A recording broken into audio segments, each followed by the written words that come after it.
Papasakin ko na po ang ating preacher, Pastor Ian. God bless you po. Praise God. God bless you, Pastor Ian. At siguro makakaupo muna po tayo. Praise the Lord. Amen. Praise the Lord. Amen. Muli po ay mapagpalang gabi sa bawat isa. Salamat sa ating Panginoon sa muling pribilehiyong ito na binigay ng inyong mahal na pastor din. At tulungan tayo ng ating Panginoon sa gabing ito. Bilang pagpupugay, amen, para makapagsimula po tayo ay basa tayo ng scripture. Tayo po itatayo, mga kapatid. Amen. Dito po sa aklat ng Exodo, chapter 16, verses 15, mga kapatid. Amen. So, sabi po dito, when the children of Israel saw it, they said one to another, "It is manna," for they wist not what it was. And Moses said unto them, "This is the bread which the Lord hath given you to eat." Next slide po. Amen. Hebrews chapter 10, verse 19, sabi po dyan ay, "Having therefore, brethren, boldness to enter into the holies by the blood of Jesus." Tayo po'y manalangin.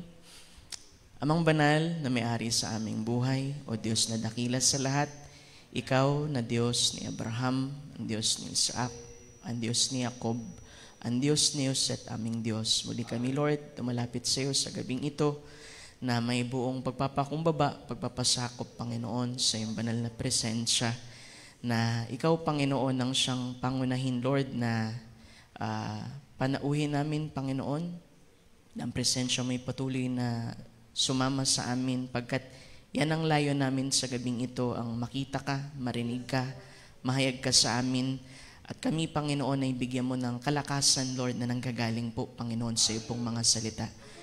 Lord, anuman, Panginoon, ng mga hindrances sa paligid, maging sa aming mga sarili, tulungan mo kami, Lord, na ang lahat ng ito ay maisantabi, O Diyos, na wag naming tingnan ng kulang, makita namin ng Diyos na nagpupuno ng kulang ng bawat espasyo. Ikaw na dakila, na manggagamot, tagapag-provide sa aming mga pangangailangan. Yan ang inaasahan namin, Lord, sa gabing ito, na minsan pang maimalas mo, Lord, ang iyong kapangyarihan, habang kami narito, nananalangin, hinihintay ang pangungusap mo, at ikaw, Lord, ang siyang maitaas at mapapurihan, Panginoon, sa amin pong kalagitnaan. Pagpalain mo kami, at ang mga nakikinig din, Panginoon, sa live stream, at ikaw, Panginoon, ang siyang laging mataas, Panginoon, sa amin pong kalagitnaan. Bless this word, Lord, at pagpalain mo ang iyong mga anak, Panginoon. Muli, Lord, lahat ay binabalik namin at tinatagubilin sa indakilat matamis na pangalan, aming Panginoong Yesus. Amen and amen. Tayo po ay malaya na makaupo. Amen. Thank you, Lord. Once again, ay blessed evening po sa bawat isa. Amen. Tayo po sa gabing ito ay mangusap sa Amen. Sa gabing ito, patungkol sa buhay. Amen. Next slide po. Hindi na tayo magtagal. A Hidden Life in Christ, at may subtitle, mga kapatid, na Manna and the Tabernacle of God. Amen. So, lahat siguro tayo, mga kapatid, sabi ng prophet sa isang message niya, ay habang tumatagal sa paglilingkod sa ating Panginoon, ay wala tayong ibang desire kundi mas lalong maging malapit sa Kanya. Amen. At hinahanap natin siguro ano bang talagang pinakamainam na paraan para tayo ay mas maging malapit sa ating Panginoon at yung ating mga lakad ay maging ayon sa Kanyang salita. Amen. So dumarating doon yung desperation, we pray, we read His Word, humingi tayo ng payo doon sa mga taong merong mga matagal ng experience sa ating Panginoon, because yung mga matatanda na sa iglesia, mga kapatid, ay marami na yung experiences sa ating Panginoon. At kayo ay makakasumpong ng virtue sa kanila. Sabihin natin, siguro may mga trials ka naranasan na sila ay nalampasan na ito, at tayo ay humihingi sa kanila, mga kapatid, ng dunong, wisdom, virtue, mga kapatid, nang sa ganun tayo rin naman, mga kapatid, ay makapagpatuloy, mga kapatid, sa lakbaying ito, pagkat alam mo, ang buhay paglilingkod sa ating Panginoon ay hindi talaga siya biro. Amen. Diba? Naalala ko ay, ang sabi nga, ang paglilingkod, hindi ka pwedeng maglingkod nang wala kang dalang sakripisyo. Amen. kung paanong sa tabernakulo, pagka ang isang high priest, mga kapatid, ay papasok dun sa holy place, hanggang dun sa holies of holies, mga kapatid, kailangan meron siyang dala dun, mga kapatid, na dugo, mga kapatid. Ito yung sakripisyo, mga kapatid. So, next slide. Himay natin ng kaunti, mga kapatid. So, dalawa yun, yung manna, tsaka yung tabernacle. Ano bang kahalagahan yan na malaman natin para ating masukat din, mga kapatid, kung saan na ba yung ating lakad sa ating Panginoon. So sabi, what is manna? Actually, sa Hebrew, ang basa dyan, man'a. Diba? Sabi doon sa chapter 16, verse 31, and the house of Israel called the name thereof manna, and it was like a coriander seed, white, and taste of it, it was like a wafer made with honey. Kasi nga, nung bumagsak yan, di ba, nalala nyo yung 16 mismo, dahil yung 15 na uhaw sila, 16 nagutom sila, nagmurmur sila kay Moses, mga kapatid, narinig ng Panginoon, at sabi ay magpapaulan siya ng mana, mga kapatid. At sabi nila, mana, ano ito? Hindi nila ito nakilala, mga kapatid. Pero kung babaybayin mo naman yung New Testament, mga kapatid, sabi ng ating Panginoon sa John chapter 6, mga kapatid, nagpakilala siya. Sabi niya, ako yung mana na galing dun sa langit na bumaba, dahil hindi nga nila ito nakikilala, mga kapatid. Amen. So Numbers 11, chapter 11, verse 7, sabi rin yung mana, mga kapatid, dahil nga maliliit yan na nalalaglag, mga kapatid, sabi yung mana was a coriander seed and color of thereof as color of bdellium. And the people went about and gathered it, di ba, may instruction si Moses, ground, sabi doon ay dinidikdik nila yung mga kapatid sa mortar and bake it in pan and make cake. O, familiar na. Nung na-depress si Elijah, ang binigay ng anghel, cake. So yan din pala yun, mga kapatid, yung mana. And the taste of it, it was taste like honey. Sabi nga doon, mga kapatid. So next slide. Psalms. Anong sabi sa Psalms? Sabi doon ay, mana ay 27 at 24, had rained down manna upon them to eat and had given them the corn of heaven. Ang tawag din dyan, mga kapatid, corn of heaven, dahil yung manna mismo, sabi dyan, man did eat angels' food. He sent them meat to the full. Diba? Kasi ang Panginoon, alam niya kung ano yung provide niya sa atin, at alam niya, mga kapatid, yung ipinoprovide niya sa atin, yung kailangan natin at yung magpapalakas sa atin. Diba? Kaya tinan mo si Elijah, nung siya na-depress, mga kapatid, nasa ilalim ng juniper tree, laging merong anghel. At lagi ko sinasabi, pag merong anghel, merong lagi yang tinapay. At yung tinapay na ibinibigay niya, mga kapatid, ay una magbibigay sa atin yan, mga kapatid, ng nourishment, mga kapatid, at kalakasan na kailangan natin dahil hindi pa tapos ang ating gampanin, mga kapatid, sa mundong ito habang hindi pa ito pinapalitan ng ating Panginoon. So, may panahon ng panghihina, marahil, pero meron ding panahon ng refreshment sa ating Panginoon. So, pagka merong panghihina, ang kailangan mong gawin, kumain ka ng mana sa ating Panginoon. Manginain ka sa kanyang salita, mga kapatid. Dahil alam mo, ang makapagpapalakas lang din sa'yo, salita lang din ang ating Panginoon. Gawain lang din sa ating Panginoon. Diba? Hindi yung mag-isolate ka, mga kapatid. Next slide po. Sabi sa quote ng prophet, we all know that manna was angel's food. Angel food yan, mga kapatid. It was what God sent down upon the grass for the Israel at the time of their wanderings. Diba? Nung sila ay, mga kapatid, nandoon sa pagtawid sa promised land, doon sa time na sila ay, alam mo, nag-murmur, hindi naniwala sa pangako ng Diyos, alam mo ginawa ng Lord, nag-provide pa rin siya. Nasabi niya, mga kapatid, for 40 years ay nag-provide ang ating Panginoon sa kanila, mga kapatid, ng mana para saan? Para i-sustain sila. Dahil kung ang Diyos ang tumawag sa iyo, siya rin ang bahalang mag-sustain sa iyo, mga kapatid, hanggang dun sa dulo, dahil alam mo, ang Diyos ang laging magpo-provide ng lahat ng mga ito. Sabi niya, at time of their wanderings, it was a perfect food. It was amazing, sabi diyan, how those little pellets of food, isipin mo parang sa astronaut may tinatawag spirulina. Yan yung pagkain na magsusustain, pero alam mo, bago pa nagawa yun, ang Panginoon na merong ganitong klaseng provision sa kanila. That food kept them in a perfect health. Sabi ko nga, habang sila nandun, wala silang sapatos na pupod, walang damit na naluma, walang diabetes, walang may high blood doon. Ngayon lang meron yan. Hallelujah. No one got sick. It was all they needed. Alam ng Panginoon yung pangangailangan natin. Alam niya kung paano niya ito ibibigay, kung anong paraan, kung anong itsura, mga kapatid, kailangan lang natin itong tanggapin. And when the ark was made, they put some of that manna into it. Diba, nung time, mga kapatid, na hindi tama yung pagdinig nila dun sa instruction. Diba, nagturo ang Panginoon kay Moses. Sabi niya, Moses, kumuha ka ng 3.5 parts niyan, ilagay mo dun sa golden pot.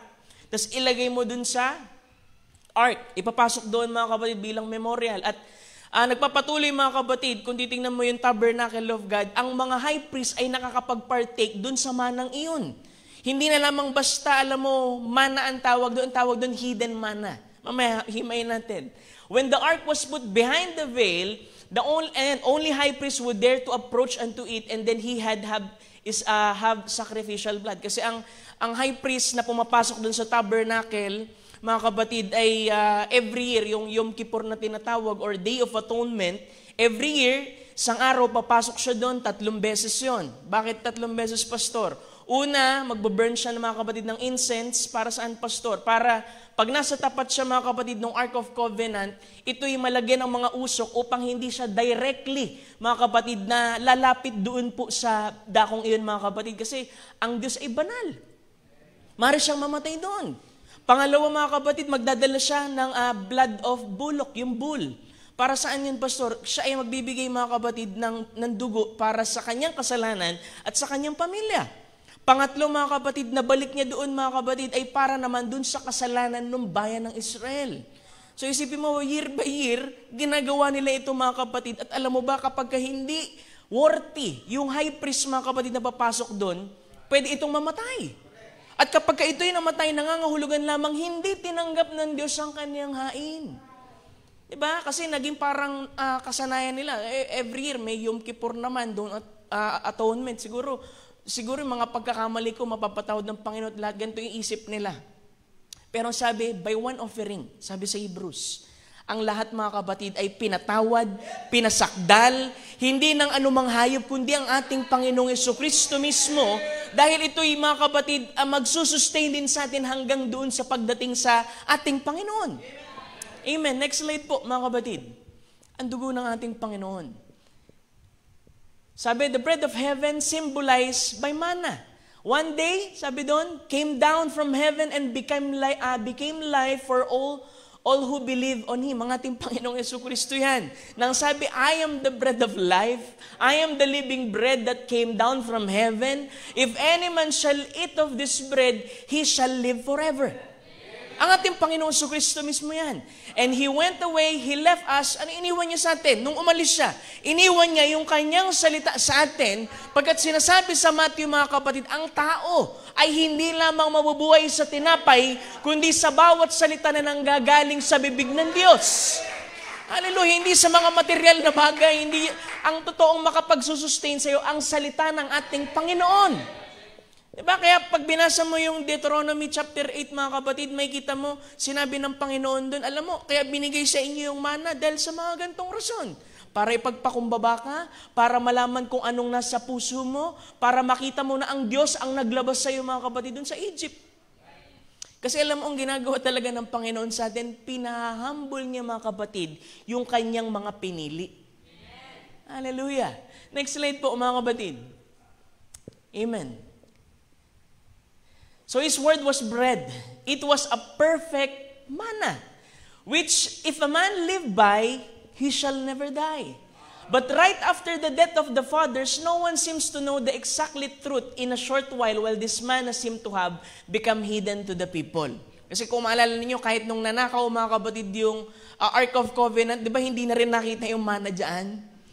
So, pwede kong sabihin, mga kapatid, alam mo, ang Panginoon dun sa tabernacle, mga kapatid, tabernacle of God, di ba meron 3 courts doon? At meron siyang paraan ng feeding sa bawat court, mga kapatid. At makikita natin kung anong feeding ng Panginoon at kung saan tayo nakaposisyon, doon din natin makikita kung anong standing ng lakad natin sa ating Panginoon. So hindi na nalaman, mga kapatid, itong mana na to. Kaya nga pagdating sa Revelation, mga kapatid, ang tawag na sa kanya, hindi na lamang mana, kundi hidden manna. Kasi ito'y nawala na, mga kapatid, dahil nung Sila'y nandun na mga kapatid sa border ng Kanaan mga kapatid, huminto ng magpaulan ang Panginoon ng mana. Kasi meron ng corn of the land na doon na sila kakain dahil sila'y papunta na mga kapatid sa maturity. Kaya alam mo mga kapatid, ang Panginoon, dinadaan din tayo, dinadala na tayo mga kapatid sa maturity. Kaya alam mo, dapat walang maiwan kahit isa. Na kung paano ang bawat isa'y nanginginain sa salita ng ating Panginoon, makaabot tayo mga kapatid, dun sa sakdal mga kapatid, na inilagay ng Panginoon sa atin, kung ano dapat tayo ngayon mga kapatid. Mature pastor, kasi alam mo, nagkakamali pa rin ako. Alam mo, totoong mature mga kapatid, yung perfect na tinatawag, ibig sabihin nun mature. Diba? Kaya next slide mga kapatid, tuloy po natin bago ko ilagay doon sa tabernacle. But in every age, God began to give back by revelation that which was hidden until in His last day according to Revelation 10:7. Hidden yun, pwede pa kayo nagpapasalamat. Yung hidden, nagpadala pa rin siya ng anghel na merong tinapay dahil alam niya merong famine mga kapatid in the land. Ang sabi, famine, hindi daw mga kapatid sa tinapay, kundi sa salita ng ating Panginoon. Teka, pastor, paanong famine? Ang daming ang denomination. Alam mo kung ano yung famine? Famine doon sa purong salita ng ating Panginoon. Na pinadala niya yung anghel din mga kapatid na merong tinapay para yung tinapay ibaba doon sa fivefold ministry, himayin ito ng fivefold ministry mga kapatid at ipakain doon sa mga tao. Diba? A prophet will come and reveal all the mysteries and the Lord will come. Next slide mga kapatid. Amen. Thank you, Lord. And now in each age, bawat kapanahunan, I say, the messengers receive hidden truth. But they did not receive it for themselves only, but it is as it was when the disciples were asked to serve the multitudes of loaves and fishes. Diba sa ating Panginoon? Sabi, wala ba tayong makakain? Sabi doon, meron lang gantong tinapay, tsaka gantong isda. At ito'y pinadami ng ating Panginoon. Yung tinapay, hindi lamang basta para mabusog yung 12 disciples o sino man, kundi para mga kapatid, doon po sa pinagsuguan mga kapatid, nung pong tinapay na ito, walang iba kundi ang mensahe yan mga kapatid, na spiritual food natin mga kapatid in due season. Jesus gave them the broken food. Diba? Pinagputol-putol niyan. But they gave it to the people. Ibinigay talaga. God gave this hidden manna to the overcomer. Kung binigyan ka ng hidden manna, kung ito'y nireveal sa'yo, nangangahulugan lang, sa isip ng Diyos, before the foundation of the world, overcomer ka na. It cannot be otherwise. He would not open His treasures to those who spurn what's already revealed. It's spurn, ibig sabihin kung sino yung, hindi niya ibibigay yan dun sa magre-reject. Kaya niya binigay yan kasi merong taong pinili na tatanggap ng mensaheng ito mga kapatid at ito'y manginginain siya dito mga kapatid, maibigay sa kanya yung kalakasang kailangan niya, masustain siya sa ating Panginoon, maging handa siya sa pag-agaw, maagaw siya ng ating Panginoon. Hallelujah! Kaya kung gusto mo palakas, balik lang sa salita ng ating Panginoon. Walang iba magpapalakas sa'yo. Di ba? Sabi mo, bakit kailangan ko ng motivational speaker, pastor? Walang sustansya yun. Tanging dito lamang sa mensahe natin masusumpungan ang sustansya ng purong salita ng ating Panginoon. Hallelujah! Glory to God. Next slide mga kapatid. Amen. Sabi niya pa dyan, the messenger of each age receiving from God some of the original truth of Pentecost. And it is typed out in the Old Testament where Moses was commanded to take up 3.5 pints of manna and place it in a golden vessel behind the veil of the holies of holies. Yung sinasabi ko kanina, kung paanong ang Panginoon sa kaparaanan niya mga kapatid dun sa ages at magtabi nung bahagi na yun mga kapatid, ganun din kay Moses, di ba? Sabi, magtabi ka niyan. Kasi meron din talagang paglalagakan na bawat panahon kung saan niya ihahayag itong mga mysteries po na ito. Amen.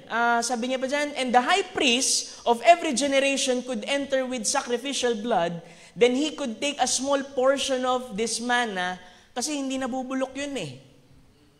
Di ba kasi yung unang manang bumabagsak sa kanila, pagdating ng 9 o'clock, natutunaw yun.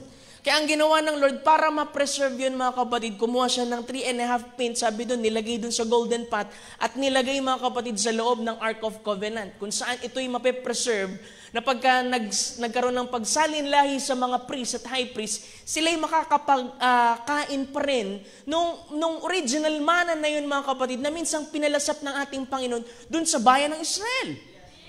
Kaya sabi doon, which was a part of the original and eat it. Diba? Next slide po, mga kapatid. Amen. Now in every age, the messenger of the Lord to that age was given, ano daw yun? Given the revelation of God for that specific period. Once the messenger was enlightened, ibig sabihin, nabuksan siya, ibinigay ng Panginoon sa kanya yun, mga kapatid, He would bring the truth to the people. And those whose ears have been opened by the Spirit would hear the truth and believe and live it. Kaya sabi, di ba, he that had an ear, let him hear what the Spirit saith unto the churches. Lahat naman may tenga. Pero alam mo mga kapatid, meron kakayahang duminig, tumanggap, na ito'y sampalatayanan at ito'y ipamuhay. Meron lang mga pinili, mga kapatid, doon po sa dispensasyon na yun, mga kapatid, natatanggap at hindi magre-reject, mga kapatid. Doon po, mga kapatid, sa mga mysteries na nireveal ng Panginoon, mga kapatid, doon muna sa kanyang anghel. Pangalaw, binaba sa fivefold. At habang ang fivefold hinihima ito, tinatanggap din ito, mga kapatid, ng kanyang mga nobya.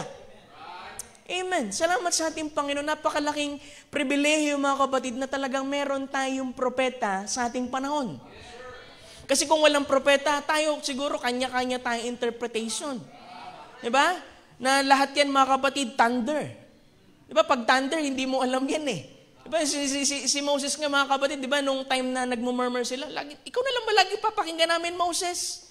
Alam niyo, mga kapatid, kailangan natin tanggapin na talagang merong spiritual authority sa loob ng church. Kaya merong pastor. Dahil ang pastor ay dinisenyo ng Diyos na tumanggap ng bagay mula sa ating Panginoon at padaanin sa inyo, mga kapatid, sa pinakamagaan na paraan. Ano ibig mong sabihin, pastor? Nung ating Panginoon, mga kapatid, ay nangusap kay Moses at nag-grant itong mga Israelitang ito, gusto nila marinig si Lord mismo. Kami gusto namin marinig si Lord na lang mismo. Parang ikaw, tinataas mo sarili mo sa amin eh. Sabi, sige, dito tayo. Punta tayo dun sa paanan ng bundok. Huwag kayong lalampas dyan. Kasi mamamatay kayo pagka lumampas kayo dun dahil banal yung bundok. At nung nagsimula ng magsalita ang ating Panginoon, ang narinig nila, kulog. Natakot sila, nagtakot. At gusto nila, Moses, ikaw na lang mangusap. Pero alam mo si Moses, parang nakaprente lang dun. Ang narinig nila kulog, pero si Moses, ay, may mensahe ang Panginoon. May tinig ang Diyos. Thunder sa kanila, pero voice, mga kapatid, kay Moses. Kaya sa nobya, mga kapatid, sa iba thunder, pero dahil na-reveal sa iyo, mga kapatid, tinig ito ng Diyos. Nahayag sa iyo. Kaya mga kapatid, pag meron nangangaran, pag hindi maintindihan, thunder sa kanya. Pero pag reveal sa iyo, voice yan. Kahit gaano kagaspang pinangaral, kahit gaano kabigat ibinagsak sa iyo, mga kapatid, tinig yan ng Panginoon. Kaya kailangan natin pakinggan, kailangan nating sampalatayanan, kailangan nating tanggapin at ipamuhay kung ano man ang kulog na yon na naging tinig sa iyo. Hallelujah! Isang bukas na tatak, mga kapatid. Hallelujah! Next slide, mga kapatid. Amen. Sabi dyan, we realize, sabi that in Old Testament, under the Mosaic law, we found out that there, any reader knows that there were 3. Diba? Doon sa, ito na, magsimula tayo sa tabernacle. Sabi doon, meron 3 bahagi. Tapos merong 2 veil. Pastor, di ba isa lang yun? 2, mamaya iwain natin. 2 compartments and a congregation set up on God's tabernacle in the wilderness. Diba? Ito yung tinatawag, mga kapatid, na kung saan pipihit ang pillar of fire, bababa nila yun, i-assemble nila, tapos nandun, mga kapatid, yung 3 bahagi. Outer court, inner court, mga kapatid, tsaka yung holies of holies. Ang sabi, the first was the congregation, then the holy place, then the holies of holies. 3. God's house. That's God's dwelling place. That's your dwelling place. Now, you only live in 3-room house. Ikaw din naman. Namumuhay sa isang 3-room house. You may have 2 bedrooms, you may have 3 kitchen, but you only live in a 3-room house. Ano yun? God lived in 3-room house. When God was here on earth, He occupied the 3-room house, soul, body, and spirit of Jesus Christ. Because God is perfect in 3. Next slide, mga kapatid. Salamat sa ating Panginoon. Amen. In the temporal temple, yung templo na yun, mga kapatid, here's the congregation. Holy place, tsaka holies of holies. Yung each one of them separated from each other, and each one has a different furniture in it to show a dwelling place. So bawat court, meron ding mga furniture na nandoon. Pero alam mo, sabi nga, the principal theme of the Bible is Christ. Kaya sabi, lahat daw ng mga furniture doon is always pointing to Christ. Siya lahat yun na merong ginagampanan at pinapakitang tipo, mga kapatid. At ang sabi dyan, mga kapatid, the very beautiful type of the church. The sinners comes into the kitchen, di ba? As it was, and the kitchen is where you eat. Di ba? Kahit sa natural, kung meron 3 court sa tabernacle, sa bahay mo, meron ding 3 bahagi. Merong kitchen, merong living room, tas merong personal room mo. Nasabi, yung unang bahagi, mga kapatid, kung saan ka nanginginain, kumakain. Diba, sabi ko nga dito, pagka hindi mo close, hanggang dun lang, mga kapatid, sa sala eh. Para mo pakainin eh. Pero unang, mga kapatid, kitchen, dyan ka kumakain. Kaya sa unang step natin, talagang alam mo, uupo ka dyan. Makikinig ka dyan. Manginginain ka muna sa salita ng ating Panginoon. At habang nanginginain ka, saka ka iniaangat niyan at inilalagay sa pangalawang bahagi, kung saan, mga kapatid, commune naman ang ibig sabihin, mga kapatid, pag nilagay ka na dun sa living room. Kasi may fellowship na. Diba? So the living room is where you commune.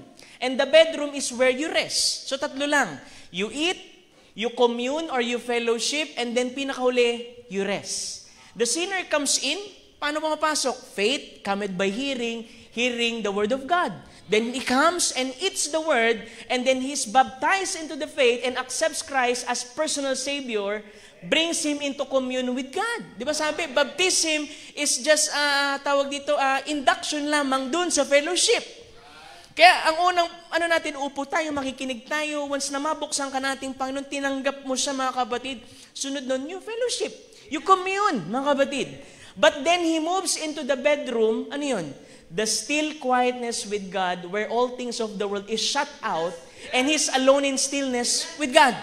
Hindi lamang basta mananatili, nanginginain, hindi lamang basta nagko-commune fellowship. Kailangan mismo ikaw ay merong commune at fellowship doon sa Diyos na tumawag sa iyo. Na hindi ka lamang, sabihin natin, yung unang bahagi, parang church member ka lang. O pangalawa, mga kapatid, fellowship lang. Kailangan mismo, dahil ang pinakanasa ng pastor, kayo mismo magkaroon ng established na relasyon sa ating Panginoon. Hindi lamang basta relasyon sa amin. Diba? Okay yun eh, yung parang mabuti yung trato nyo sa pastor kasi meron mga hindi tumatrato ng tama sa ibang mga pastor eh. Sad to say. Pero hindi lamang doon natatapos. Higit ang aming desire na kayo'y mailapit sa ating Panginoon. Ma-establish, mga kapatid, yung pananampalataya nyo para kung wala man si pastor dyan, kahit anong dumaan sa iyo, mga kapatid, kaya mong tumayo sa pananampalataya mo. Hallelujah! Diba? We ought to be alone in that stillness with God. So, imayin natin mamaya. Next slide, mga kapatid. Ito po yung tinatawag, mga kapatid, na tabernacle. So, meron 3 bahagi. Yung una, yung court, mga kapatid. 2 yung furniture. Brazen altar, mga kapatid, tsaka po brazen laver. Para saan yun, pastor? Hugasan ng beast, tsaka kung saan, mga kapatid, sinusunog yung beast. Pastor, bakit brazen? Kasi alam mo, mga kapatid, yung brazen, mga kapatid, meron nga yung brazen serpent eh. Ang simbolo ng brazen, mga kapatid, ito'y nahatulan na. Kaya yung isang tao na tumanggap sa ating Panginoon, mga kapatid, siya'y nahatulan na ang ating Panginoon Jesucristo para sa Kanya. Kaya ano yung part na yun? Justified na siya. Siya'y inaring ganap. Ibig sabihin ng inaring ganap, tinuring siyang matuwid, mga kapatid, sa mata ng ating Panginoon. Amen. Next slide, mga kapatid. Ito yung outer court kung saan merong brazen altar, mga kapatid, tsaka po laver. Diba? Na yung bahagi na yun, mga kapatid, kung saan nililinis yung beast bago siya ihain, mga kapatid, at saka pa lamang makakapasok, mga kapatid, dun po sa pangalawang court na tinatawag, mga kapatid, next slide, na inner court. Diba? Tinatawag din siyang holy place. Nang sabi doon, sa holy place naman mga kapatid, nandun yung tatlo rin. Altar of incense, yung table of shewbread mga kapatid, shewbread nandun, tsaka po yung golden menorah. Diba? Napakahalaga niyan. Mamahimay natin. Next na yan mga kapatid, yung curtain. Kasi isang ano lang siya mga kapatid, diba? Pero hiwalay. At ang naghihiwalay dito mga kapatid, isang kurtina na ang sabi ay gawa daw yan mga kapatid sa balat ng pokak. Yung pokak is badger mga kapatid. Alam mo kung ilang inches yan? 4 inches. Kaya ang sabi ng prophet, once na yung curtain na yun, ay nakapasok ka doon, bumagsak ito mga kapatid, wala kang maririnig na anuman. Kundi ikaw na lang ang ating Panginoon na nagkukumwin mga kapatid, doon po sa ikatlong bahagi. Next slide mga kapatid. Yung pinakahuli, yung the most holy of the holy of holies na tinatawag. Ano yan, pastor? Nandyan yung Ark of Covenant. Na yung Ark of Covenant, meron pong takip yan, na ang tawag doon ay mercy seat, mga kapatid, kung saan winiwisik mga kapatid yung dugo doon. At sa loob nito, meron ding 3 nakapaloob. Kaya alam mo, God is perfect in 3. Sabi doon, nandun yung table, 10 commandments, yung 2 tableta mga kapatid, yung pong golden pot na merong mana, tsaka mga kapatid yung Aaron's rod. Mamaya dadaanan natin. Next slide po. Amen. So outer court, mga kapatid, ang bumabagsak dyan na provision ng ating Panginoon, ang tawag dun sa tinapay na yan, mana at bread for congregation. Sabi ng prophet mga kapatid, way back in congregation, the laver washed the beast, and in the burning of the beast bodies, yung pong brazen altar. And into the outer court was sunlight. Alam mo, yung ilaw nila dyan, natural light, na nanggagaling dun sa araw. Kasi walang bubong dyan eh. Pero mga kapatid, nagbabagsak ang Panginoon ng mana doon po sa lugar na yon at doon sa labas. Siyempre, pag bumagsak yung mana, merong papasok doon sa loob ng court at meron din naman mga kapatid na mana sa labas nito. Na yung pong nanginginain dito, parang tayo mismo yan. Nung paano tayo nagsisimula sa ating Panginoon. Parang, kumbaga, kung walang message, parang pareho lang tayo sa denomination na tumatanggap ng parehong salita ng ating Panginoon. Diba? Pero alam mo, dun sa lugar na yan mga kapatid, hindi pa rin magiging stable ang lakad mo sa ating Panginoon.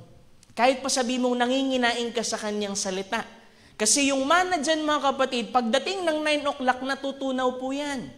At kinabukasan, kakain ka ulit ng ganun. So parang siguro yung lakad mo dyan mga kapatid, dahil nasa court ka lang, ay parang hindi pa ganun kalalim. Kaya pagka nagkaroon ng mga kapatid ng bagyo, pagka meron ng maulap, mga kapatid na mga ulap, naaapektuhan ka. Kahit kumakain ka naman ng mana, naapektuhan ka pa rin. Kaya hindi ka pwedeng manatili sa lugar na yan. Kasi hindi ka magiging stable na Christian. Hindi masama yung mana, kaya lang yung lugar mga kapatid at yung uri mga kapatid ng ilaw dyan ay hindi sapat na makapagsusustain sa iyo upang mas magkaroon ka ng malalim na relasyon sa ating Panginoon.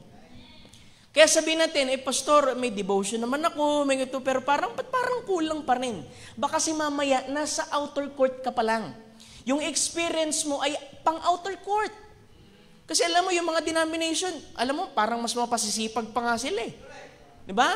Napaka-sincere, may devotion, may prayer at lahat. Pero bakit hanggang dun lang mga kapatid yung nahayag sa kanila? Mga kapatid, so kailangan nating magpatuloy. Next slide mga kapatid. Pumasok sa kasunod mga kapatid na bahagi. All the furnitures in the building type Christ. Yung sinasabi ko kanina. Labor, yung sacrifice, kailangan mahugasan, yung brazen altar, kung saan kinakatay at sinusunog. At yung brass, sabi doon, speaks of judgment. Divine judgment.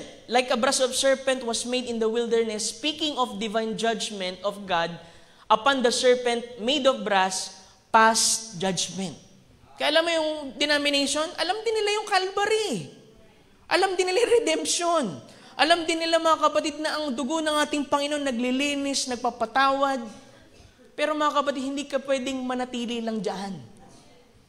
Kasi ang mensahe ay ibinigay sa atin upang mas higit tayo mga kapatid na makatayo boldly, kasi sabi sa scripture kanina na tayo makapasok doon sa kabanal-banal ng dako sa dugo ng ating Panginoon. Pero may ilang pang mga bahagi, mga kapatid, na itinurong mensaheng ito, mga kapatid, sa atin upang mas higit na maging buo yung ating kumpiyansa, mga kapatid, sa paglapit sa Kanya. Next slide, mga kapatid. Amen. Notice, the high priest once a year enter in that first veil. Ano yung first veil? Bago ka pumasok, mga kapatid, dun po sa inner court, meron ding veil na tinatawag dyan. Ang tawag doon, first veil. Kasi yung second veil, mga kapatid, dun po na yan, mga kapatid, papasok sa Holies of Holies. On the outside, labor where kung saan hinugasan, binanggit niya ulit, kung saan pinapatay ito. And the blood was put in a charger, hindi yung sa cellphone. Ang charger, mga kapatid, vessel yan, kung saan ay dala-dala ito ng high priest, pagpapasok na siya dun sa pangatlong bahagi, iwiwisik niya yung blood ng bullock, tsaka po yung goat. And the high priest once year walked behind the veil to make atonement. Yung priest, mga kapatid, alam mo nga, yung priest, hindi rin basta-basta papasok dyan eh. Alam mo ba, kailangan nilang magpalit ng damit. Kaya nga pagdating, mga kapatid, dun po sa inner court, kailangan magpalit, mga kapatid, ng damit ng high priest. Kasi doon, mga kapatid, alam mo, pag pumasok ka doon sa pangatlo, pagka merong pawis doon, mamamatay ka. Kaya alam mo yung paglilingkod sa ating Panginoon, hindi ito sa sarili nating lakas. Hindi sa sarili mong pawis. Bayaan mong ang Panginoon ang magpalit ng damit mo, palitan ka ng katwiran niya, mga kapatid, upang maging karapat-dapat ka sa harapan ng ating Panginoon. At sa dulo ng kanilang damit, mga kapatid, alam mo, meron pong pomegranate, saka po bell. Kasi meron silang certain na lakad dyan, na ito'y tutunog, pagpapakita rin ng reverence sa ating Panginoon, na siya'y papasok dun sa sanctuary, pagpapakita ng respect yun, mga kapatid. Ba't pomegranate, pastor? Ang pomegranate, kasi alternate yan, bell, pomegranate, pomegranate, pagpapakita, mga kapatid, ng abundance, fruitfulness, di ba? Hindi pwedeng Kristiyano, tapos walang bunga. Kailangan, mga kapatid, habang tayo ay nakikipag-commune sa Kanya dun sa pangalawang bahagi, mga kapatid, meron itong bahagi, mga kapatid, sa atin na nakikita natin talaga na nagmamature tayo, hindi lang basta attend lang sa church. Hindi lamang superficial na pang outer court. Amen. Next slide po. Sabi doon, balik tayo dyan, mga kapatid, yung pong bread doon ay sabi, Moses was told by God when the manna began to fall, the manna was type of life. Christ coming down from heaven on perishing here on earth, that He might give us life. And the manna came from heaven, laid on the earth, and the people eat to sustain, talagang magsusustain sa atin, mga kapatid. Christ came down from heaven and became a manna that He might live by Him. And notice, by the people eating the manna, they had to get it quickly and eat it. Because when the sun rose, it wasn't long till it was perished, the type of Christ, the Holy Spirit. And the manna was the type of Holy Ghost today. Kailangan nilang kainin agad yun, mga kapatid. Kasi nga, pagka dumating yung 9, matamaan to ng ilaw, kailangan, mga kapatid, makain nila kasi ito'y matutunaw. Kaya instruction ng Panginoon, mga kapatid, dun po sa Exodus chapter 16, napakahalaga. Yung instruction ng pastor nyo sa loob ng church, napakahalaga. Na hindi yan binibigay sa inyo, mga kapatid, para pahirapan kayo, anuman, pero para yan sa ikabubuti ninyo. Kasi alam mo, yung manna, kapag dumating, mga kapatid, yung ilaw, mga kapatid, yung sunlight, matutunaw ito. Kaya nga, bawat age, mga kapatid, merong manna. At pag may lumitaw ng bagong ilaw, mga kapatid, hindi na pwedeng manatili yung pong truth na yun, mga kapatid, dun sa another dispensation. Kasi matutunaw ito. Kaya sabi doon, manna was type of Holy Ghost today. Para saan? Para i-sustain tayo, mga kapatid. Next slide. God brought the church in natural manna. Yung unang church, mga kapatid, ay natural manna. He's bringing the church today with spiritual manna. When the church first overcome over the Red Sea, type of the blood, passed into the journey and the road of promised land, manna reigned and first night. So when the church was spun over the life unto death on the day of Pentecost, God rained spiritual manna out of heaven and sustained the church until Jesus comes again and we pass into millennium into the promised land. Kung paano, mga kapatid, sila na nakatawid dun, mga kapatid, sa Red Sea, binigyan sila ng manna para i-sustain sila, dun, mga kapatid, sa Book of Acts, sa Day of Pentecost, ay ganun din. Nung nag-overcome sila, mga kapatid, 120, mga kapatid, ang nabaptize ng Espiritu Santo, at ang Espiritu Santong ito ay nag-sustain, mga kapatid, sa kanila hanggang sa ating panahon, mga kapatid, sa pagbabalik ng ating Panginoon Jesucristo. Isipin mo kung walang Holy Ghost, paano ka maka-overcome? Paano kung hindi umalis si Lord? Sabi doon, mananatili na lang ako sa inyo hanggang gusto ko. Hindi eh. Sabi niya, aalis ako. Pero huwag kang mag-alala. Ipapadala ng Ama yung pong mga aliw. Kasi yung mga aliw, mga kapatid, ating Panginoon Jesucristo, mga kapatid, ay mananahan sa'yo. Hindi na lang basta, alam mo yun, nakadikit. Kasi nung nakadikit sila kay Lord noong mga time na yun, meron silang mga bagay na hindi maunawaan. Pero nung umalis ang ating Panginoon, yung mga binhing na ihasik sa kanilang puso, nagawang ikwikin ng Holy Ghost, mga kapatid, na nanahan sa kanila. Amen. Kaya ang sabi, mga kapatid, umabante tayo, balik tayo dun sa Amen.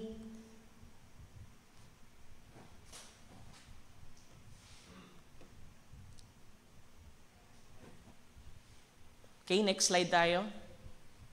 And when they pick up, they would eat it, and they said it was sweet. It tastes like honey in the rock. They said, tastes like honey.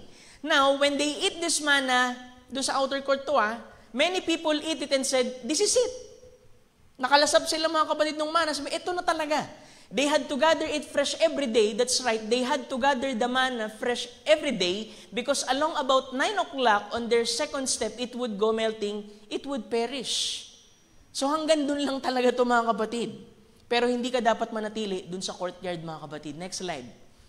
But if you notice, if they lay it too long, it finally melted out and it perished away.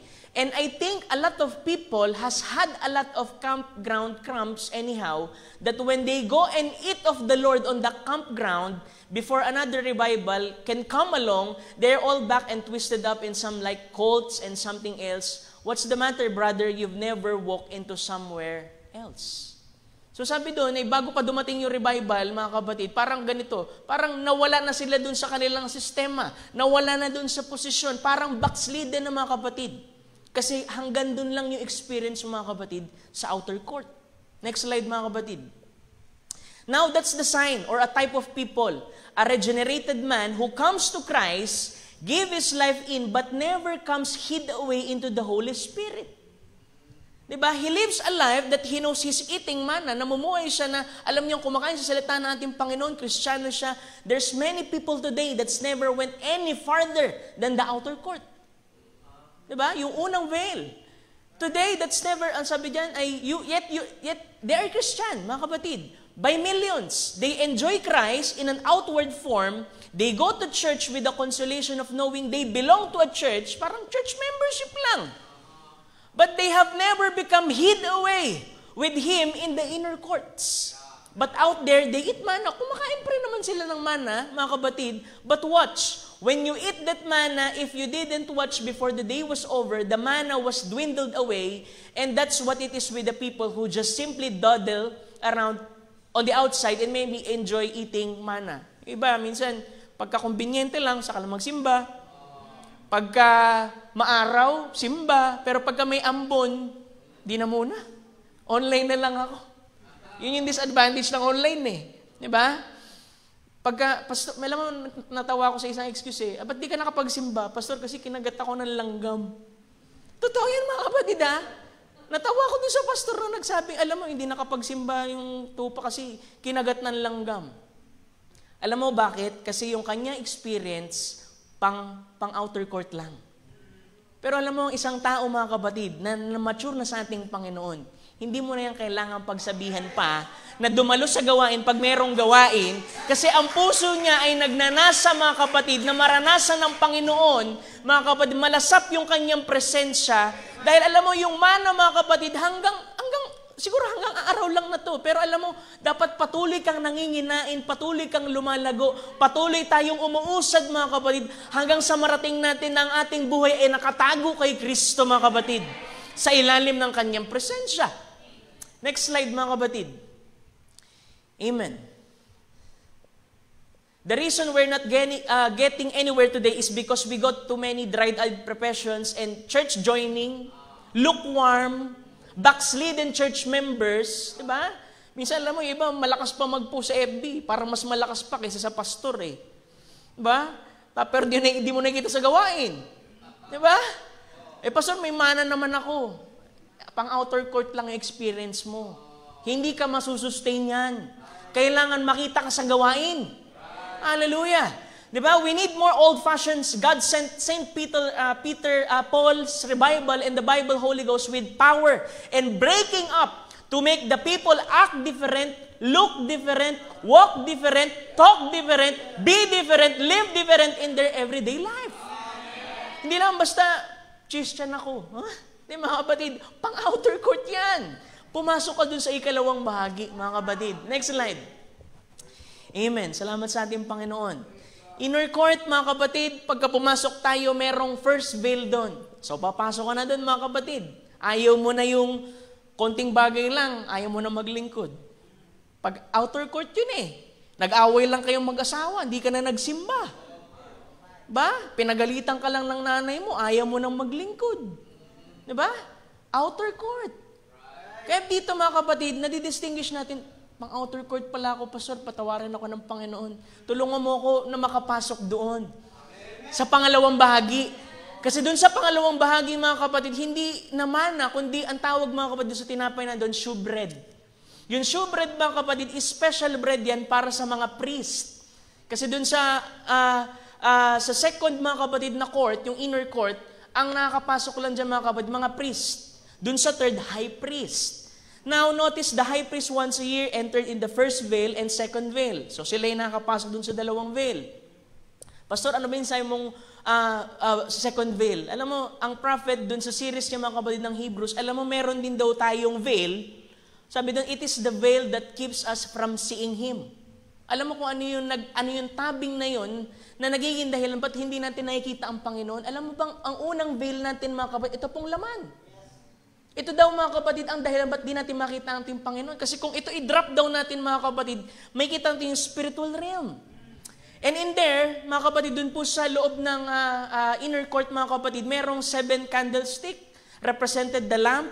It gives light, and the first veil, yung inner court, mga kapatid, kaya nga lang dyan, artificial light.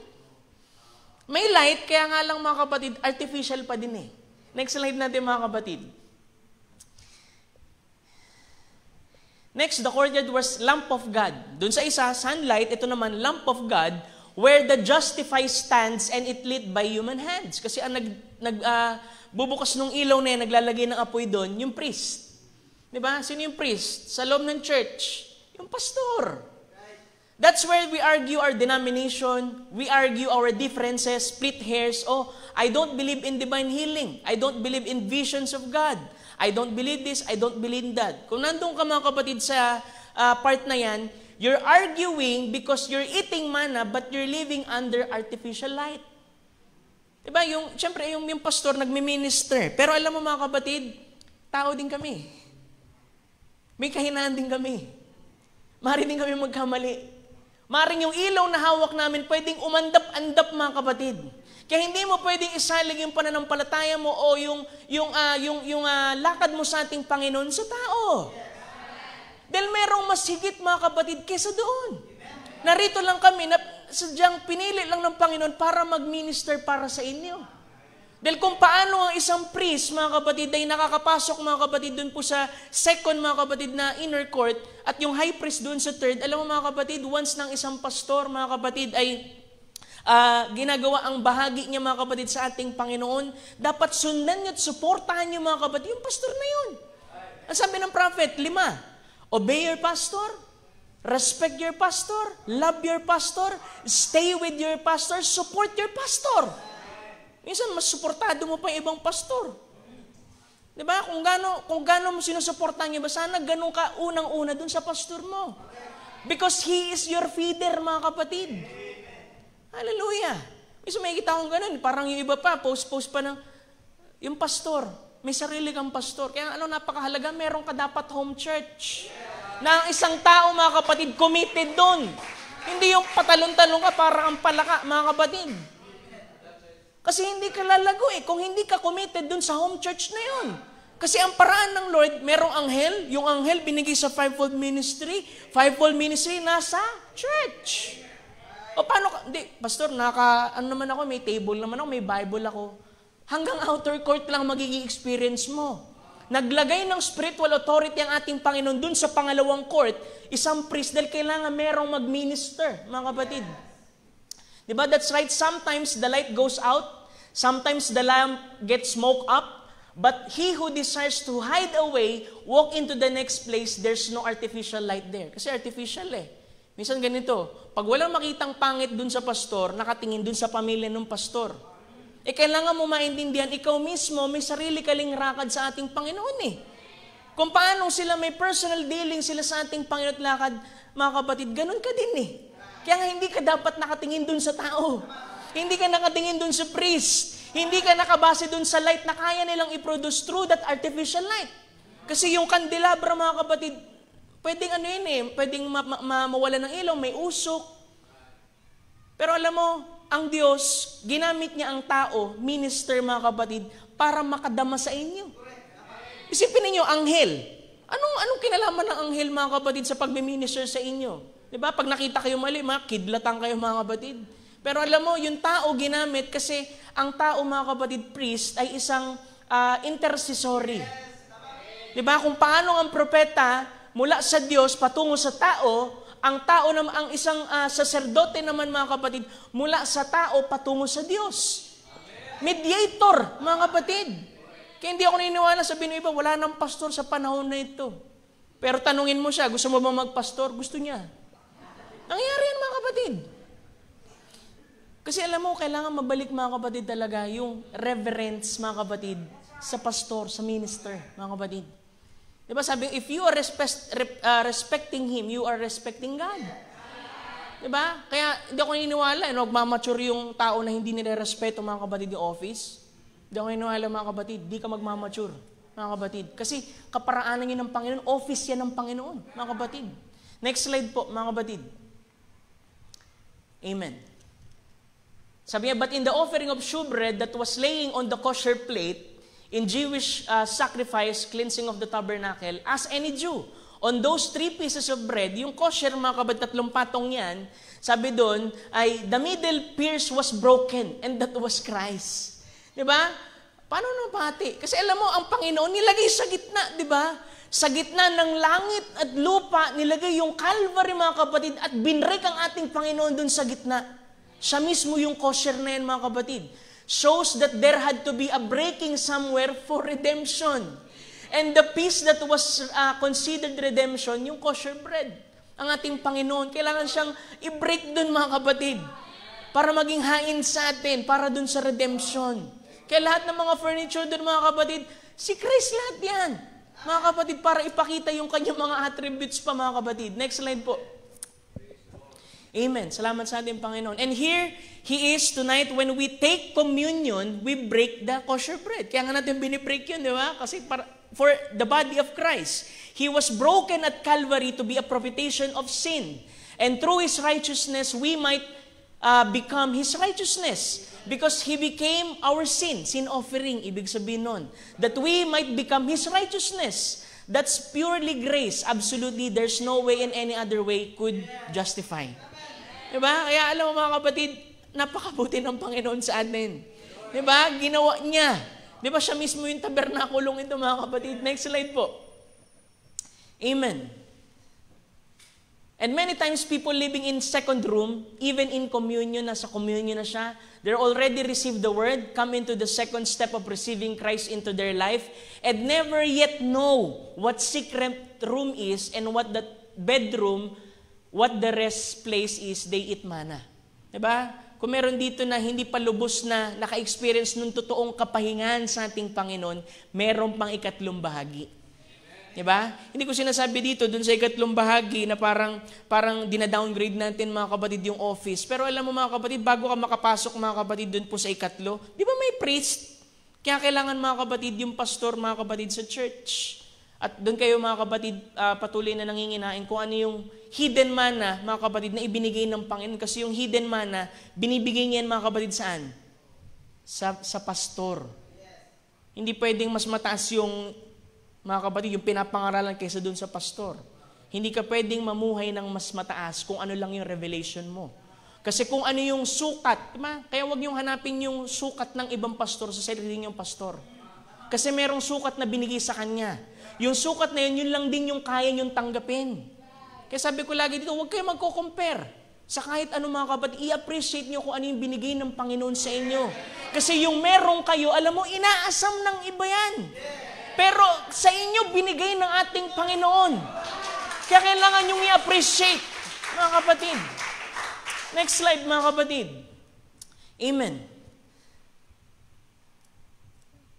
Sabi nga, but down between the ark, di ba, merong ikatlong bahagi, mga kapatid. Pangalawa, yung pangatlo, mga kapatid, ito na po yung Ark of Covenant, mga kapatid, nandoon. At meron din ang tawag, mga kapatid, na veil. Di ba, sabi ko kanina, yung first veil ito, sabi ng prophet, alam mo, meron pa tayong isa pang veil. Alam mo yung veil of self-will. Kailangan mahapak yun, mga kapatid.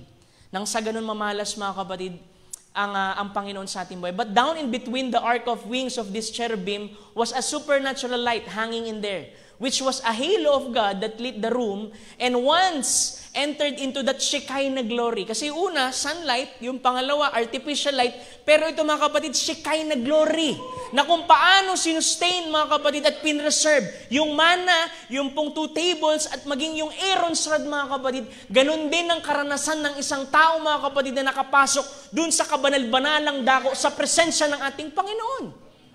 Kaya hindi lang basta outer court, inner court, kailangan masapo mo na ang buhay mo nakatago, mga kapatid, sa ating Panginoong Jesucristo. Amen. Sabi doon ay, in the presence of Almighty God, the dimness of this world, any artificial organization and man-made creeds has passed away, and He's living in the Shekinah glory of God. Alam niyo mga kapatid, yung tungkod ni Aaron, tuyot yun eh. Pero nung kinustyon nila mga kapatid, yung authority ng priesthood, dahil gustong makuha ni Korah, Datan, and Abiram, from number 16 mga kapatid yung priesthood, by 17, vinindicate ng ating Panginoon si Aaron. Nang sabi doon, yung tuyot na yun, inilagay sa presensya ng ating Panginoon, ito'y sumibol, ito'y namukadkad, ito'y namunga. Kahit ito'y putol mga kapatid, kaya alam mo isang tao na wala doon sa presensya ng ating Panginoon, patay ka kapatid. Kailangan mong bumalik doon. Kung nais mong sumibol, kung nais mong mamukadkad, kung nais mong mamunga, kailangan mong pumasok doon sa kabanal-banalang dako at ikaw ay mailagay, ikaw ay maibabad sa kanyang presensya. Hayaan mong ang Diyos ang tumrabaho mga kapatid at lumabas yung mga bahaging iyon mga kapatid bilang tanda na mayroong buhay dyan. Hallelujah. Diba? Hallelujah. Praise God. Next slide mga kapatid. Sabi niya pa dyan, amen.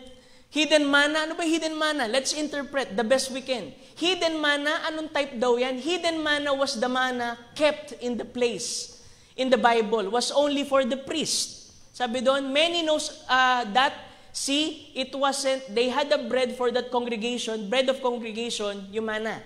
But there was a special bread for priests, yun po yung shewbread. Next slide mga kapatid. Tuloy natin yung baybayin. Amen. This is a special bread, hidden manna. Who is our manna? Si Christ. Diba? St. John chapter 6:48 mga kapatid, bread of life that come down from heaven, yung manna. Next slide mga kapatid. Tuloy-tuloy na natin to. Amen. Well, hidden manna, that isn't given to all the congregation. Kaya nga may pastor. May natin. The revelation is poured out on the angel of the church. Sabi nga, ang tawag din mga kapatid sa pastor, alam mo, angel din yan sa loob ng church. Diba? The revelation of the word. The revelation of the word is given to the angel of that age. Ang tinutukoy dyan yung major mga kapatid. For it is hid from everywhere. Revealed back, yung hidden manna, it is addressed to the angel of the church. You get it? It's little bigger revelation of what Christ is. Maybe a little higher call. Kaya meron tayong propeta. Kaya meron tayong messenger bawat age. Mga kapatid, next slide po. Amen. Sabi niya pa, hidden manna, little something special. Sabi, what is special? Nothing something, not something. Blessing ba ng Holy Ghost yan? No. Hindi yan para sa congregation, but hidden manna was special revelation because he had to teach the others. So, ang tamang paraan talaga mga kapatid, binababa doon sa anghel, yung anghel binaba sa fivefold ministry, yun po yung anghel sa loob naman ng lokal mga kapatid, na maghihimay nito bago mga kapatid maituro sa inyo. Kaya kung ano yung tinuturo sa inyo, yun yung sukat ng pastor at yan din yung sukat ninyo. Amen. Next slide po.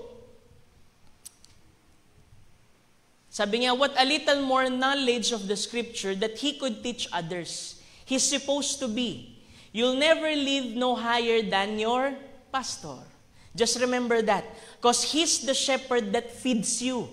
If he's the shepherd, he's got to know where the manna is. Alam ng pastor ko nasaan yung manna. Kasi siya mismo, pumapasok din siya doon sa ikatlong bahagi, mga kapatid, nagipag-commune sa ating Panginoon, na pagka bumaba yung kurtina, siya at ang Panginoon na lamang. At ito'y naghahayag, mga kapatid, sa kanya. Paglabas niya, ituturo niya naman ang bagay na ito, mga kapatid, sa congregation. And watch, just a minute, the revelation, the hidden manna. Yung hidden manna is also called revelation. And that revelation, si Christ din yun eh. Kung paano ma-unfold si Christ sa inyo, nang sa ganun mga kapatid, makwiken kayo, higit niyong ibigin ng ating Panginoon, magkaroon kayo ng relasyon mga kapatid na malalim, na hindi niyo makukuha dun sa outer court, sa inner court, kundi dun lamang mga kapatid, sa most holiest of holies. Next slide mga kapatid. Amen.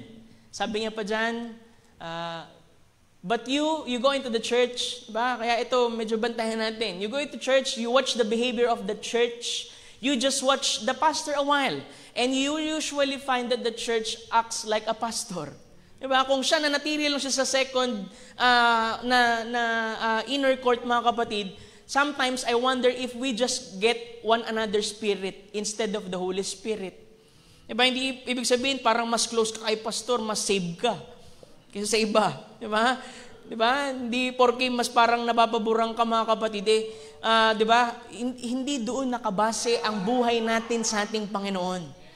Diba? Masaya kami na mga kapatid na may mabuti tayong relasyon mga kapatid, pero higit ang desire namin mas higit sa ating Panginoon.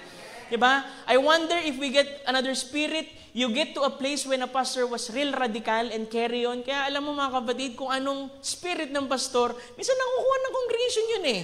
Pagka maligalig yung pastor, huwag ka na magtaka, maligalig din yung iba. Diba? Kaya kailangan maging maingat din kami kung anong, diba, kung anong attitude na meron kami. Minsan makukuha eh. Kaya minsan may mga pasaway, mga kapatid, kasi di natin alam. I'll bring to you to a church, sabi doon, where I could see a pastor stand and jerk their heads and back and forth.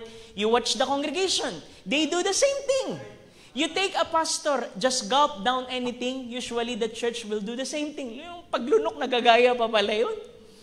So if I was choosing a church, choose a genuine, fundamental, full gospel Bible church if I choosing one to put my family in. Choose. Kaya mapalad kayo, mga kapatid. Hallelujah. Salamat sa ating Panginoon. Kaya, alam mo, hindi lamang basta pang inner court na okay kami ni pastor, ganito, ganyan. Mas higit dun. Mas higit dun, mga kapatid. Diba? Alam mo, walang higit na kagalakan sa isang pastor na makita kayong lumalago sa ating Panginoon. Diba? Yun lang gusto namin eh.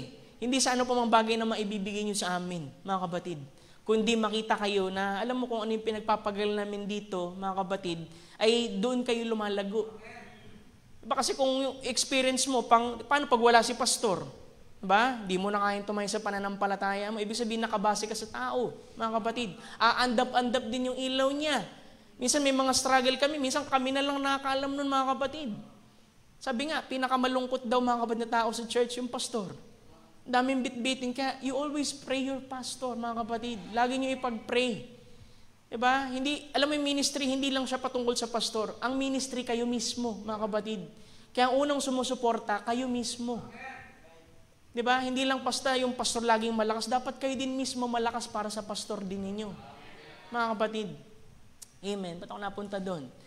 Amen. Next slide po, mga kapatid. Amen. Next slide po. 83. Okay. But He was God, ng ating Panginoong Jesucristo. Kaya alam mo, nung ating Panginoong Jesucristo, mga kapatid, ay nabayubay sa krus ng Kalbaryo, naalala ninyo? Tapos ikatlong araw, nabuhay siyang muli. Nakita siya ni Mary. Sabi ay, Rabbi, di ba? Tapos sabi doon ay, huwag mo muna akong hawakan. Kasi hindi pa ako nakakabalik sa Ama. Di ba? I-picture yan ng tabernacle eh. Na kailangan magampanan muna, mga kapatid, yung pong gampanin ng isang priesthood. Mailagay yung katawan ng ating Panginoong Jesucristo doon. At after nung first resurrection, mga kapatid, first communion nila, dapat dumating ang ating Panginoon. Kasi kung isang high priest, mga kapatid, hindi nakalabas doon, ibig sabihin, hindi karapat-dapat yung naging high priest at hindi tinanggap, hindi sila pinatawad. Pero ang ating Panginoon Kristo, mga kapatid, nung siya ay naibayubay sa krus, alam mo, hindi siya kayang i-contain ng hell. Kaya kailangan niyang mabuhay na muli, mga kapatid. Ibigay yung tanda na ang hain ay tinanggap, nilagay doon sa kanan, mga kapatid, at siya'y bumalik uli para sabihin sa mga apostol, pwede niyo na ulit akong hawakan. Tinanggap yung hain. Na ang hain na yun, mga kapatid, ay nagpanatili, mga kapatid, sa atin na sakdal sa harapan ng ating Panginoon. Diba? Ang sabi nga doon ay yung veil na yun, mga kapatid, kasi high priest nga na nakapasok eh. Alam mo, hinapak ang sabi from top to bottom. Alam mo bakit top to bottom? Ang sabi, He was God, suffering and atonement. He was a genuine mercy seat. Siya mismo yun. Standing in the full view. We sang the hymn, Lord, behold Him in the plain view. There He is, a mighty conqueror, since He rent the veil in two. He came, the mercy seat hanging in the clear view of congregation. Kailangan niyang hapakin yun, mga kapatid, nang sa ganun ang lahat ay makapasok na doon, mga kapatid. Lalo na, yung pong mga tinawag na, sabi doon ay, we are made a king and priest, di ba? Royal priesthood. Makapasok tayo doon, magkaroon tayo ng access doon, mga kapatid, na hindi lamang high priest na lang, kundi ikaw mismo, mga kapatid. Hinapak ang ating Panginoon, mga kapatid, doon sa Calvary. Nang sa ganun, mga kapatid, makalakad ka at makapasok ka doon. Next slide, mga kapatid. Amen. Thank you, Lord. That's a man or a woman who consecrates themselves and forsake the things of the world and gives their life entirely over to the Lord Jesus Christ. It's eating of manna day and night. Kasi mga kapatid, yung manna na kinakain mo, hindi na yung manna na sa outer court, hindi na yung shewbread, mga kapatid, kundi yung hidden manna, mga kapatid, na nandoon sa ikatlong bahagi. He's hid in Christ. Make any difference whether there's a sickness in house, di ba? Kasi pagka outer court, apektado ka pa rin dyan. Pag may trouble on the line, doesn't make a bit of difference kasi nakatago ka sa ating Panginoon. Stable ka sa ating Panginoon. Kaya huwag ka manatili doon. Pumasok ka, mga kapatid, hanggang doon sa dulo. At hayaan mo ang Panginoon nang siyang magbaba ng kortina, yung kortina ng sanlibutan, mga kapatid, nang sa ganun, mga kapatid, ikaw ay makapag-commune sa ating Panginoon. Amen. Next slide po, mga kapatid. Amen. Sabi niya pa dyan, until you come behind the badger skin. Di ba ginamit ngayon as skirt? Alam mo pala ang qualities ng badger skin, wala yung kinakatakutan. Kahit pinakamalalaking hayop, hindi yan natatakot. Pangalawa, kaya niyang tumanggap ng venom. Itutulog niya lang yan, tapos gigising siya, okay siya uli. At yung Panginoon ganun din eh. Kung paano ang Diyos ay nananahan sa likod ng badger skin, ang Panginoon ay nananahan sa laman ng ating Panginoong Kristo. Tinanggap, mga kapatid, yung pong hatol at siya'y natulog lamang, mga kapatid, pero sa ikatlong araw, nabuhay na maguli. Hallelujah! Sabi niya, behind that badger skin, until you get out of that old skin, your old thoughts, your old creeds, and come into the presence of God, malibang pumunta ka doon. Yung salita, mga kapatid, doon lamang, it becomes a living reality to you. Then you're awakened to the Shekinah glory. Then the Bible becomes new. Then Jesus Christ is the same yesterday, today, and forever. You're just living in His presence, eating the shewbread that's only provided for the believers, priest only, because we were made priests, mga kapatid. We are priests, royal priesthood, a holy nation, peculiar people, giving spiritual sacrifices to God. And you must come in behind the veil and to see the unveiled God.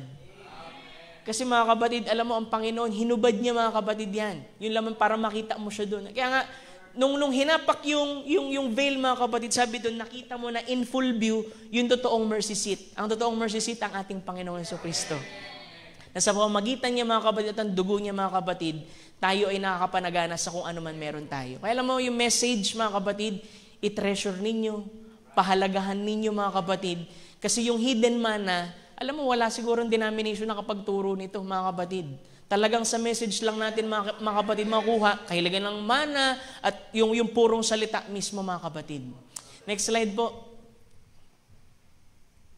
Amen. Sabi doon, Colossians chapter 3, verses 1, if ye then be risen with Christ, seek those things which are above, where Christ seated on the right hand of God. Set your affection on things above, not on things on earth.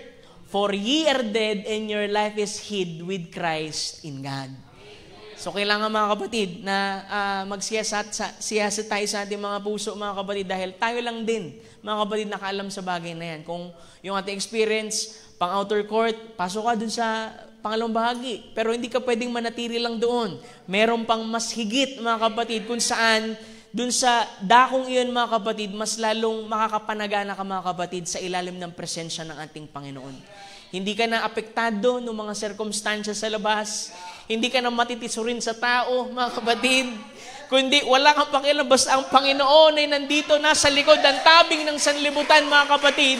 At ikaw ay nanginginain, mga kapatid, dun sa hidden manna. Hindi nila alam yan, mga kapatid. Kaya alam mo, panahon na talaga, mga kapatid, para makaabot tayo dun sa ikatlong bahagi. Dun sa kabanal-banal lang dako, mga kapatid. Dahil yun lang, mga kapatid, ang totoong makapagbibigay sa atin, mga kapatid, na masustain tayo sa paglilingkod na ito. So nawa, itong kaunting pagbabahagi mga kapatid, pag-iimbentaryo sa ating sarili ay makapagbigay sa atin mga kapatid ng kalakasan. Na makita mga kapatid na may higit na buhay kesa dyan sa buhay na pinamumuhay mo ngayon kapatid. You get come up hitter. Umakyat ka mga kapatid. Doon po mga kapatid sa greater realms mga kapatid kung saan nandoon ang ating Panginoong Jesucristo. Paumanin sa pagtatagal po, nais ko nang ibalik sa inyo pong mahal na pastor. God bless you all. Salamat sa ating Panginoon.